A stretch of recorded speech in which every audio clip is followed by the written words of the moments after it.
Alors bonjour à tous, comme vous voyez mes petits sécateurs et coupe-branches qui étaient totalement trempés dans le vinaigre, on va d'abord s'équiper de tout ce qu'il faut, EPI, grattoir, etc. Et vous allez voir la suite. Là maintenant je vous laisse admirer ce magnifique coupe-branche dont la rouille s'est totalement étalée sur quasiment toute la lame.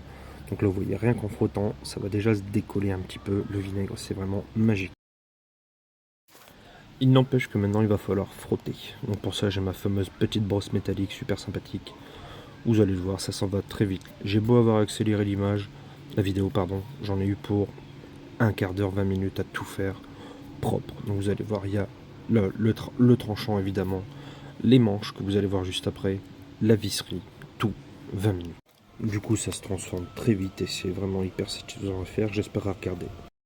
Alors maintenant les fixations au niveau de la lame, donc vous voyez, c'est la même procédure, c'est la même façon de faire, c'est simple, c'est rapide, c'est efficace, c'est hyper satisfaisant de voir à quel point ça s'enlève vite. Voilà, c'est beau. Alors là, je tenais à vous montrer ce petit outil que j'ai acheté chez Action, qui est vraiment sympathique, surtout avec son kit complet. Voilà, je peux carrément m'amuser à passer, comme vous voyez, dans le taraudage de la vis. Donc c'est vraiment pour faire du zèle et enlever chaque petit point de rouille qu'il peut y avoir. Le serrage pourra carrément se faire à la main, c'est quand même sympathique de faire ça. Je vous le recommande pour ce que ça coûte. S'il y a bien une chose à retenir sur les coupes-branches, c'est qu'il n'y a qu'un seul côté qui coupe.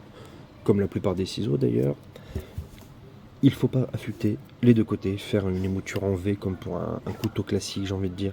Non, on s'acharne que sur un côté, donc c'est assez perturbant parce que le morphile apparaît très très vite, surtout là, la pierre 400 comme j'ai pu le faire. Donc vous allez le voir, au début je vais vouloir changer de pierre, et je vais me dire, c'est dommage parce que je travaille encore sur un fil que je viens de travailler, donc je vais d'abord les morfiler au cuir, et repasser ensuite à la pierre, parce que forcément je sens le morphile d'une pierre précédente, ça ne m'aide pas à savoir où est-ce que j'en suis.